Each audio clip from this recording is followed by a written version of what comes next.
So with the MGO3 DLC and update coming out in March 15th, I decided to look over everything you're going to be getting in these two packs to make sure that you understand what exactly you're going to be getting. So, without further ado, let's go into everything that the update is going to give, and then we're going to go into the DLC. Now the update changes a whole bunch of things for the game, which is very important because the game has been kind of having its own problems lately. Let's go over everything they're going to be changing. The most notable thing that you're going to see at first is the UI. The UI is going to be changed a little bit better. It's going to have a lot more different things to it. You're going to be able to see a lot of things better, like the map. The map looks a little bit more improved. The player damage map looks a lot better. It brings out a lot more information than before.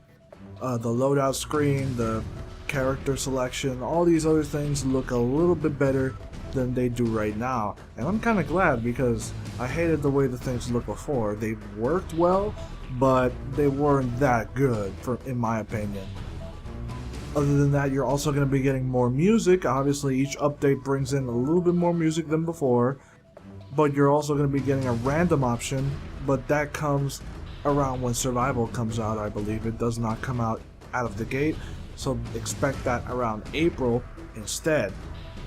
But other than that, there's going to be different weapon changes, like certain guns are going to do a little bit more damage, a little bit less. The one that comes to mind immediately is the light machine gun. For the Enforcer, that's going to be changed a little bit, so who knows how that's going to work out. There's also going to be changes to how you take damage. Instead of taking a shit ton of body shot damage and dying in like a couple shots, the body shot damage is going to be reduced, and the headshot damage is going to be increased, so headshots are going to take a lot more damage now, making them much more important than before. So aim for the head, guys. It's going to be important.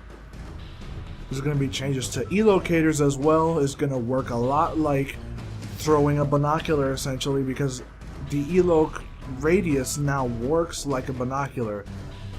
It doesn't mark people instantly, it takes a little bit of time, just like it would if you were using your binoculars. So that's a good change, and it also affects players in stealth camo. So the same way a stealth camo user is shielded from marking for a little bit, the same will be done with the elocator, making infiltrators a lot more useful in these scenarios where elocs are being thrown left and right, making them an invaluable asset since no one knows where they are. Well, if you use stealth camo anyway. There's also going to be new gear like shirts, pants, new hats, and a bunch of new colors too. So these are all things that are going to be free for the most part. I'm not sure if the new metallic colors are mother-based microtransactions, so I can't be too sure on that, but at least they're adding new stuff. And with the update, there's also going to be a new ranking system. There's going to be a ranking system similar to grade points, and what grade points is essentially your entire overall character or player is evaluated in a grade average from F to S. So obviously F being the worst and S being the best. So based on your stats and weekly performance, your grade will go up or down depending on how good you are, meaning that the stats will reflect player skill and not just overall time playing. But again, right now there's a problem because since Survival comes out in April and not March, you will be able to earn ranking by playing Select Match, which means it could probably be boosted. So for the first month, it's probably going to be broken. I won't guarantee it, but it's a possibility. The next change that's going to be coming is the new chat. There's going to be new chat options. A lot more in-depth phrases are going to be able to be said to be able to strategize with your team and also relay information. Being able to say which objective to go to from A to B, to be able to say what the enemy is using, or even insult the enemy by saying that they're using like a rocket launcher or something, and you can mix and match some phrases a lot better with this new system. And there's a new revamped menu for it, but it's still not text chat, it's still preset text like Peace Walker or like it was already, but with a little bit more of a drop down menu instead. So again, that's kind of like a give or take thing if you think that's a good thing or not. I kind of think it's a good thing, even though I still would want actual text chat, but this is kind of like a close second. As long as they add more and more preset text, I won't have a problem with it, because there's some things you just can't convey through the text that you kind of wish you could. But anyway, let's move on. Besides the chat options, there's also going to be a new way to wake people up. Instead of kicking them once, you're going to have to tap them like in MGO2, which basically amounts to holding triangle and just hitting them a couple times until they wake up. This could be a good or a bad thing depending on the kind of player you are, but I kind of think it's good as long as there's also an incentive to do it, because if there's not, then people aren't going to do it out of spite. They're just going to ignore people because they keep getting knocked out and they don't get points for it, so it's going to be kind of pointless. So it depends on how it's done. If there's points for it, then I see it doing well. If there's not, then there might be players outright ignoring knocked out teammates on purpose, so be careful of that. The knife is going to be coming and is going to be working pretty much exactly like MGO2's knife. You can slash a couple of times, you can stab. The only thing that's not there is to be able to stun, so I don't know how that's going to work. The knife itself is just a regular item that all players have. It does not need to be equipped from what I've seen, so you always have it. The knife is going to change the dynamic a lot in the game, so it's worth playing just for that new addition of gameplay alone. There's no telling if in Cloak and Dagger you can use it, but knowing how everything works there, it's a guaranteed thing that it might just be there for Cloak and Dagger on the sneaking team. So just keep in mind that might happen. The next change is that there's going to be changes to the spawns. There's going to be different spawn locations for all the maps, and the team is constantly looking on what's the better spawn method. But one of the biggest changes is how spawning works when you're being Fulton. Now if you get Fulton this time, you won't be able to choose a spawn location. You'll be set right back to the main HQ. There's not much more to say other than that. That alone makes Fultoning not only more useful, but also a pain if you get yourself Fulton. It's going to be harder to avoid Fultons now because there's going to be a wormhole Fulton now. What the wormhole Fulton is exactly like in single player, where it cannot be shot down, but it requires the buddy gauge, which is this little icon right here. Once all that is filled up, you know how you can use the wormhole teleporting maneuver to be able to teleport to your buddy.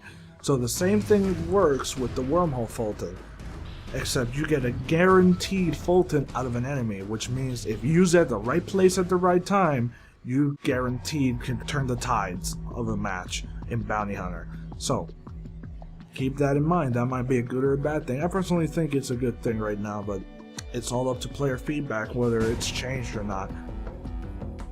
And the update also adds in a bunch of appeal packs too. The appeal packs, there are a purchasable pack, but there are also free packs that you get for just by downloading the update. And you get all of Ocelot's actions like his salute and snakes. You also get Quiet's actions as well, which is kind of cool because I kind of like those actions. They're pretty simple and they're not over the top like the other ones, because I personally won't be buying those appeal packs. I think they're kind of over the top. It's kind of like a Japanese thing, to be honest. So I won't be getting it, so there's that. There's also going to be a new game mode, which is Sabotage. Now Sabotage, you don't need the DLC for it. It's literally just an update for free. It's a new game mode, so you can play Sabotage on all the regular maps and be just fine. And what Sabotage is, it is basically a search and destroy type of game mode, but with a missile instead of like a bomb and all these other things. You only got one missile, and you have to destroy or hack the consoles where its defenses are. When you hack the consoles, the defense of the missiles are lowered, meaning that you can shoot it or you can Fulton it. If you just do either or and destroy it or Fulton it, then that team wins. And if the time runs out, then the defending team wins. Pretty simple game mode. I want to see what happens, because it's a little bit set up differently, where Fultoning is a main part of the mission, but it's on one item and not the players, which kind of makes it a little bit better than Bounty Hunter in my opinion, because getting Fulton gets kind of annoying. especially when the whole game mode revolves around it, but that's just me. So that basically covers everything you need to know about the update, but let's go into the DLC. Now, the DLC gives you a few things, way less than the update. The DLC is going to cost about $4, which is according to the website, which gives you US and European differences in price. So Europeans might have to pay a little bit more depending on the conversion rate. But that's for the DLC itself. The appeal packs are separate packs that you have to pay for, which costs about as just like $1 less than the DLC for some reason. But that being said, you have those things there, and like I said, I'm personally not going to buy it, so I don't know. That's up to you if you decide they're worth it or not. But what the DLC gives you, not counting the appeal packs, because the appeal packs are there, you can look at them. The DLC gives you 3 maps, which is Coral Complex, which is the mother base map, Rust Palace, which is an Afghanistan map, and one of the palaces that you can find there that's very similar, the same layout pretty much, and Azure Mountain, which is an Africa based map, which again is a location that you go to get the walker gears and stuff. Like, the layout is pretty much the same with a few differences. So if you want to get an idea on how the map is, you can kind of go to those locations in single player, see it for yourself. I personally like some of the maps. Like, I like Coral Complex and Rust Palace the most, because I feel like MGO needed these kinds of maps anyway. Azure Mountain, I'm not too sure about, to be honest. This is the one map where I'm kind of like, I'm not feeling it. But Rust Palace and Coral Complex are 2 maps that I think are going to be very good maps because of the way the layout is. And sure, they're copy-paste maps for the most part, but at least they're kind of good. I just hope they don't repeat themselves in the next DLC with more maps of this caliber, because then I won't be as forgiving. Right now I am, because, you know, I know that the team is in a tough spot right now. So, I don't know, that's my thing. You can disagree, that's fine.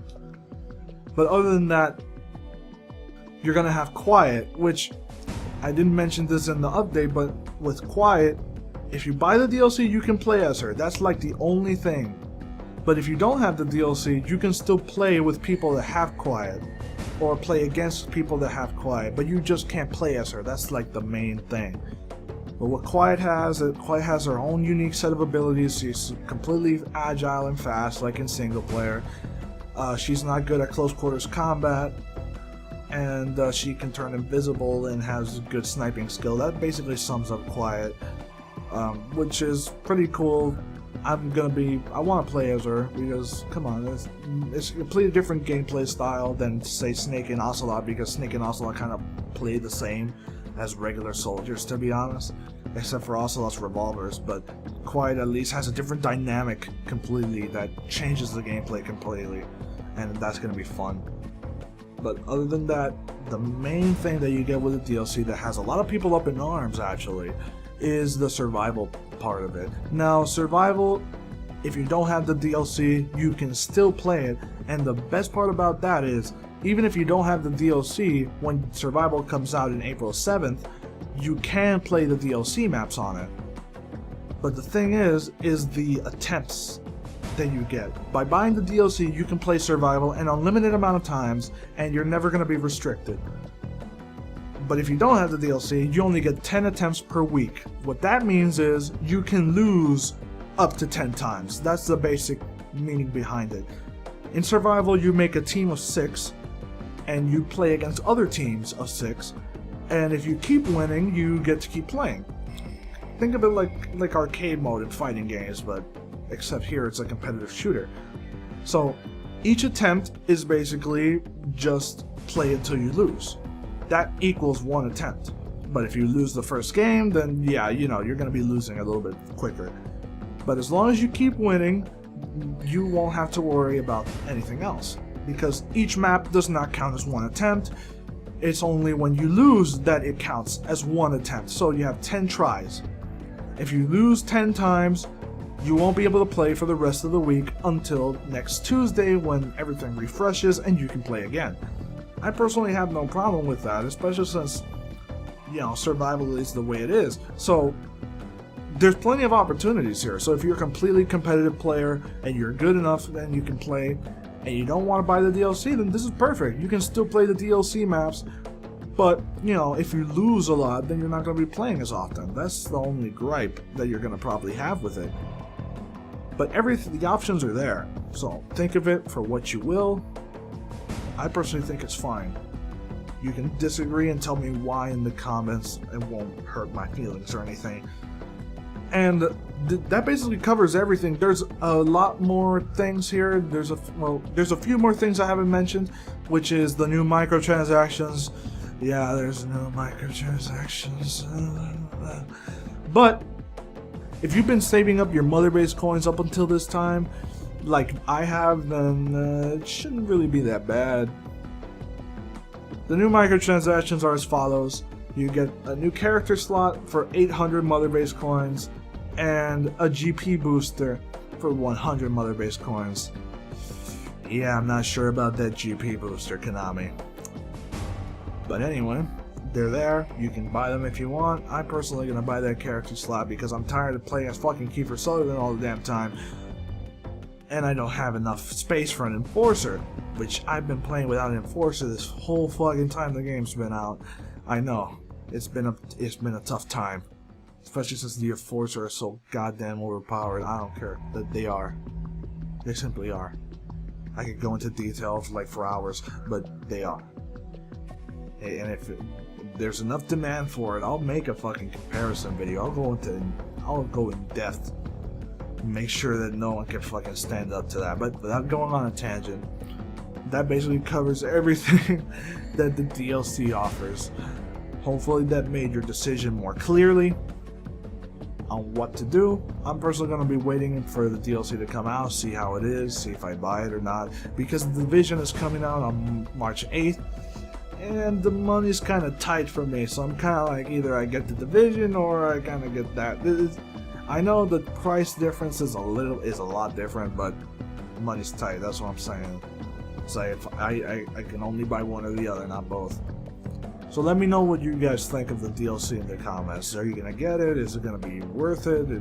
Are you done playing the game, even with all these changes that they're doing? Let me know in the comments. As always, thank you all for watching. If you want to share the video, let me know that you did so, because I can, thank you and all these other things, and maybe give you a shout out. The typical stuff. I want to know what you guys do. If you liked it, you can tell me in Twitter or something, and I'll be just fine, and I'll be grateful. So anyway, thank you all for watching, and I'll see you later.